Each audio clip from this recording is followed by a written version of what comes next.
my 4th year at Webb. I had to say that. And this is my presentation on Vexiology, the study of flags. Flag design and whatnot, you know? So here's my thesis, prerequisite here. Flags have, can, and will be used to represent different bodies of people and help solidify identities of those groups.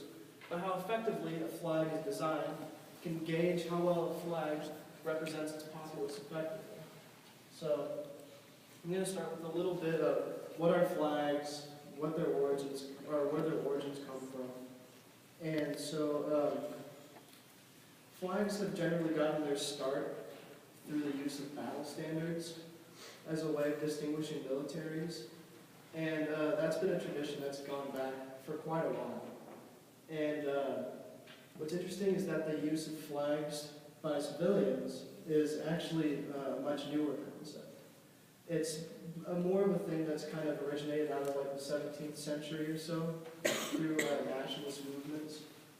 And just so you know, here's an example of battle standards being used much earlier. In this battle, the Battle of Ugra, between Mongols, specifically the Khan of the Golden Horde, and Russians, or Muscovites. And you see those little flags that are being held up by those armies are battle standards. And so, yeah. These standards is where they gain their original symbolism, because these different symbols need to represent these different armies just to be able to distinguish themselves. And that's sort of evolved into flags that we know of today.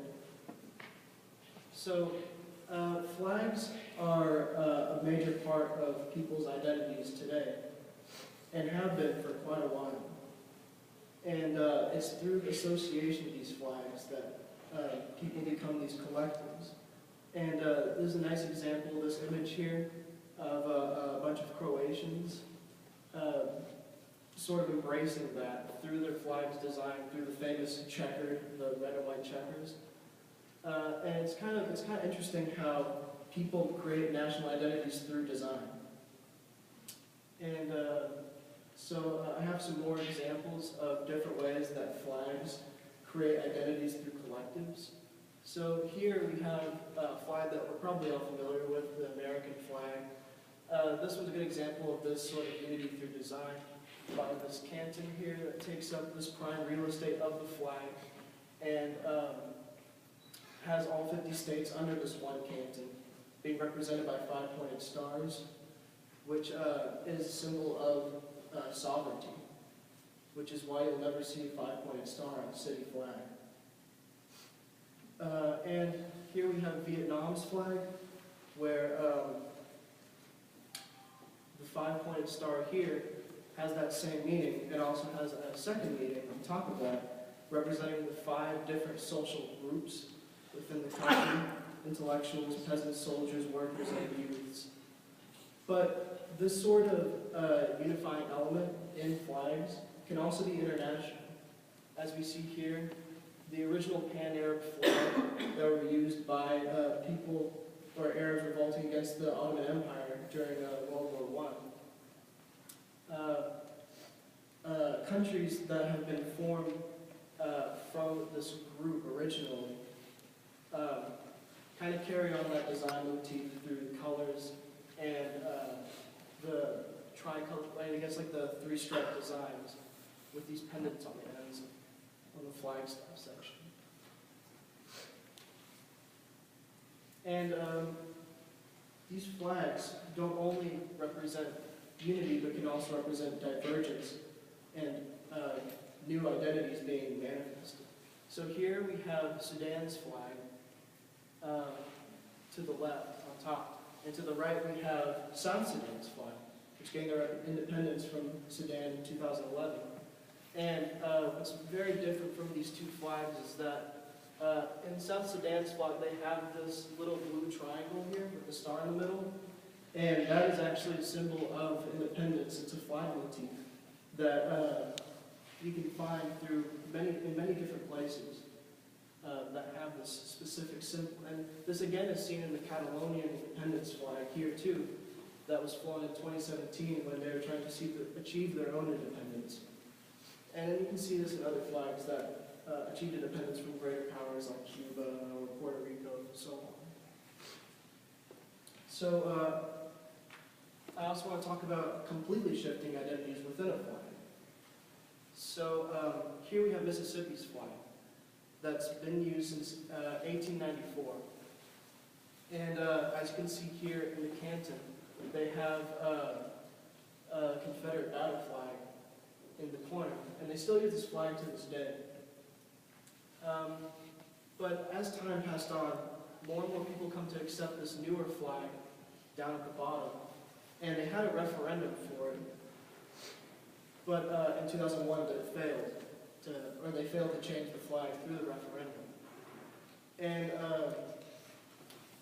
but it goes to show that every year they do polls, and they see that the bottom flag is gaining more and more traction within Mississippi.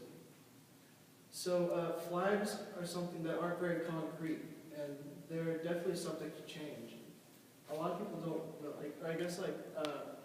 we don't realize that, but in the long run, yeah, flags change all the time, as do identities as well.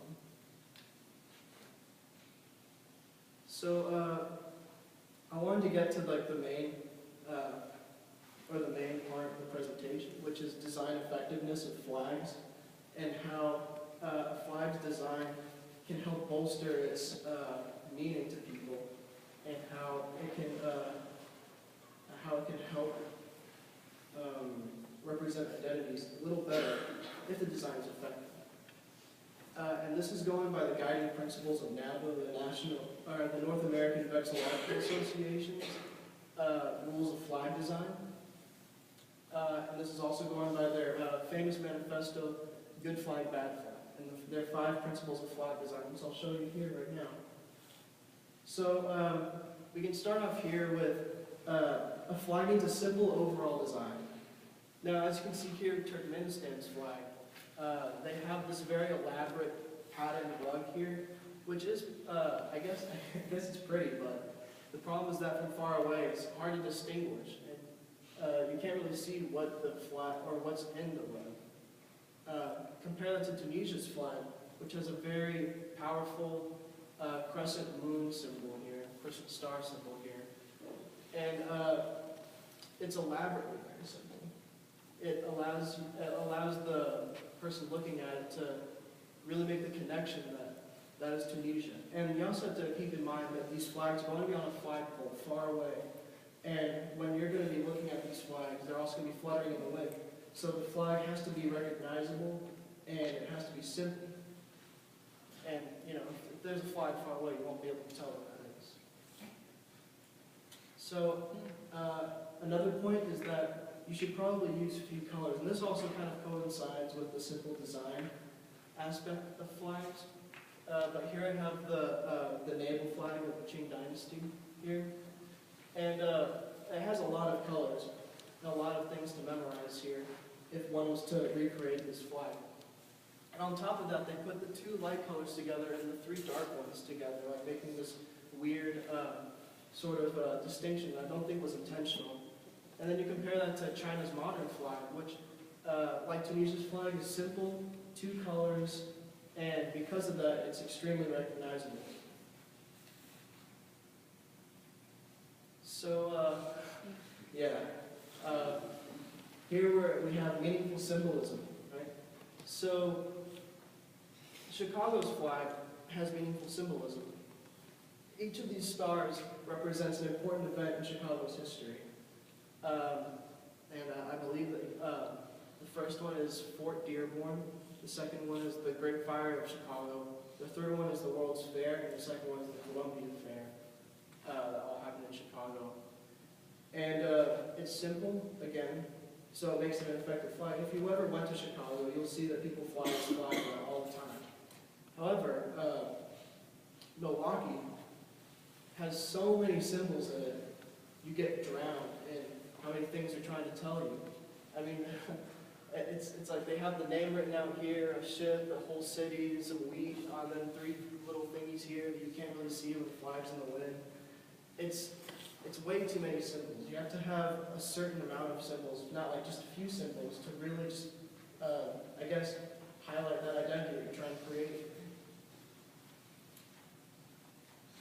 So this is a pretty important rule, and it's a rule that a lot of American states fail, or a lot of American state flags fail. And that's no lettering or seal should be displayed on the flag.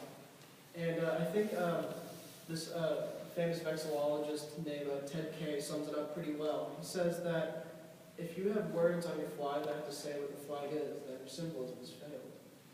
And we can see that here with South Dakota's flag. Not only does it have a seal, but it also has lettering to boot. Here we have a giant South Dakota, the Rushmore State. It has to tell you what it is because it's not recognizable enough, and then it has a seal that you can't see from far away. I mean, I don't think anyone in the audience can really see what the seal has to display. And on the contrary, you have Tennessee's flag, which I believe is a pretty well-designed flag. It's simple, it has the 3 stars, it has the right symbolism, a few colors, and it could have easily been just a seal with a red background, but they chose deliberately not to make it that, which I think was a good choice on their part. Oh yeah, and this is probably my favorite offender of this rule, Dijon city flag. It's Dijon.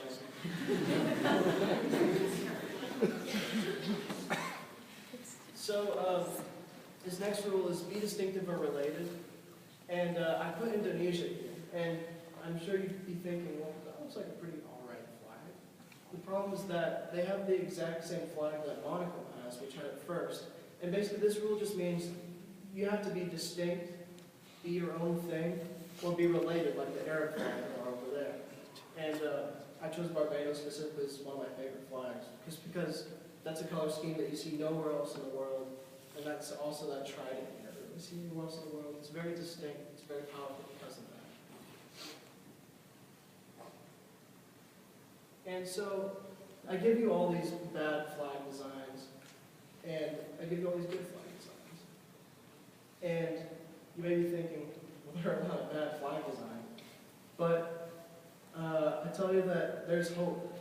There's hope that not all these flags could be bad. And as you can see here, this has been by the North American Vexiological Association. They have voted this to be the worst flag in North America. Yeah, I mean, that's a trademark symbol over here. And it's also copyrighted. It's pretty terrible. But what if I told you that in 2017, they changed their flag? Also, that's what it looks like on the flag. They changed their flag to this in 2017. It looks a lot better, right? Yeah. I mean, they did a good job. I show you just that even the worst flag can still be, I guess, revised. Here's what it looks like on a flagpole compared to the other one. It looks a lot better. And so, now people fly around Pocatello. There are like images and stuff. And there's a survey that they did there about how people actually do fly this flag a lot more around town ever since they got this new flag change. Because, like I said, it's recognizable, it creates an identity, and follows all the flag rules. So it becomes a more effective flag. And so,